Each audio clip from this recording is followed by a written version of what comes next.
आज हम बात कर रहे हैं छत्तीसगढ़ के उस हाई प्रोफाइल मामले की जिसने न सिर्फ सत्ताओं के समीकरण बदले बल्कि राज्य के कई बड़े चेहरों को कोर्ट के कटघरे में खड़ा कर दिया। छत्तीसगढ़ की राजनीति में जिस सेक्स सीडी कांड ने साल 2017-18 में भूचाल ला दिया था, वह जिन एक बार फिर बोतल से बाहर आ गया है। पूर्व मुख्यमंत्री भूपेश बघेल, जिन्हें महज कुछ महीने पहले यानी मार्च 2025 में सीबीआई की स्पेशल कोर्ट ने राहत दी थी, अब उन्हें दोबारा कानूनी लड़ाई के लिए तैयार होना होगा। रायपुर की सेशन कोर्ट ने इस बहुचर्चित मामले में दोबारा ट्रायल शुरू करने का आदेश दिया है। यह खबर राज्य के सियासी गलियारों में एक बड़ी हलचल लेकर आई है। आज हम इसी खबर का विश्लेषण करेंगे, तो बने रहें हमारे साथ, वीडियो को पूरा देखें और इस पर अपनी राय जरूर दें। नमस्कार, आप देख रहे हैं CGNN लाइव और मैं हूं आपके साथ अभिषेक दुबे। ताजा घटनाक्रम यह है कि रायपुर सेशन कोर्ट ने पूर्व मुख्यमंत्री भूपेश बघेल को बरी करने वाले सीबीआई स्पेशल कोर्ट के फैसले को पलट दिया है। कोर्ट ने स्पष्ट कहा कि इस मामले में ट्रायल दोबारा चलेगा। इस आदेश के तुरंत बाद पूर्व मुख्यमंत्री भूपेश बघेल ने अपनी प्रतिक्रिया दी है। उन्होंने साफ कर दिया कि वे सेशन कोर्ट के इस फैसले को हाई कोर्ट में चुनौती देने जा रहे हैं। मीडिया से बातचीत में भूपेश बघेल ने कहा, यह पूरा मामला न्यायिक प्रक्रिया का हिस्सा है। मैं पहले ही इस केस से बरी हो चुका हूं। अब सेशन कोर्ट ने जो आदेश दिया है उसके खिलाफ हम कानूनी विकल्प अपनाएंगे और हाई कोर्ट जाएंगे।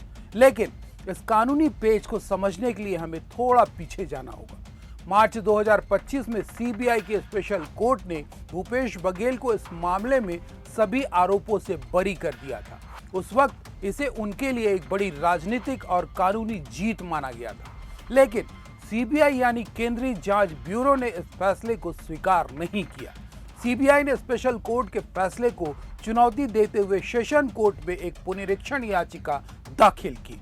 सेशन कोर्ट में लंबी सुनवाई हुई, दोनों पक्षों की दलीलें सुनी गई और अंततः कोर्ट ने सीबीआई की याचिका को स्वीकार करते हुए ट्रायल को दोबारा शुरू करने का आदेश पारित कर दिया। अब सवाल यह है कि इस केस में भूपेश बघेल के अलावा और कौन फंसा है। सेशन कोर्ट का यह आदेश सिर्फ पूर्व सीएम तक सीमित नहीं है। इस मामले में कारोबारी कैलाश मुरारका, पूर्व मुख्यमंत्री के सलाहकार विनोद वर्मा, विजय भाटिया और विजय पांडे भी आरोपी हैं। कानूनी शिकंजा इन पर भी कसा हुआ है। दरअसल कारोबारी कैलाश मुरारका और विनोद वर्मा की तरफ से कोर्ट में आरोप मुक्त यानी डिस्चार्ज करने के लिए आवेदन दिया गया था, लेकिन सेशन कोर्ट ने यह कहते हुए उस आवेदन को खारिज कर दिया कि इनके खिलाफ पर्याप्त साक्ष्य उपलब्ध हैं, इसीलिए इन्हें ट्रायल का सामना करना ही होगा। इस केस की गंभीरता को समझने के लिए हमें इसकी जड़ तक जाना होगा।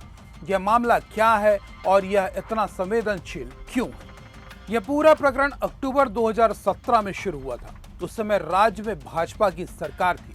भाजपा नेता प्रकाश बजाज ने रायपुर के पंडरित थाने में एक FIR दर्ज करवाई। उनका आरोप था कि एक अश्लील वीडियो यानी सेक्स सीडी के जरिए उन्हें ब्लैकमेल किया जा रहा है और उनसे पैसों की मांग की जा रही है।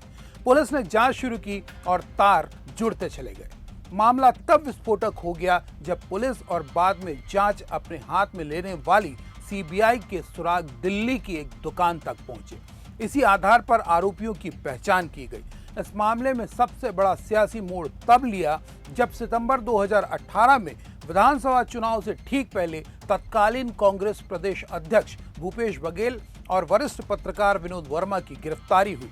उस वक्त कांग्रेस विपक्ष में थी और उसने इसे राजनीतिक षड्यंत्र बताया था। इस केस का एक बेहद दुखद पहलू भी है।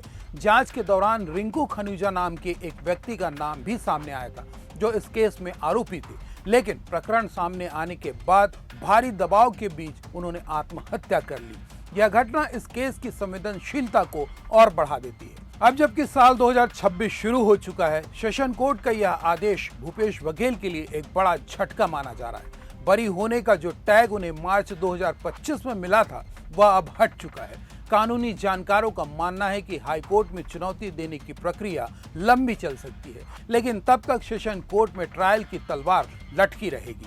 देखना यह होगा कि हाई कोर्ट इस मामले में क्या रुख अपनाता है। क्या भूपेश बघेल को वहां से राहत मिलेगी या फिर उन्हें एक लंबी अदालती प्रक्रिया से गुजरना होगा। छत्तीसगढ़ की राजनीति पर इस फैसले का क्या असर होगा, इस पर हमारी नजर बनी रहेगी। इस मामले पर आपकी क्या राय है? क्या यह एक महज कानूनी प्रक्रिया है या इसके सियासी मायने भी हैं?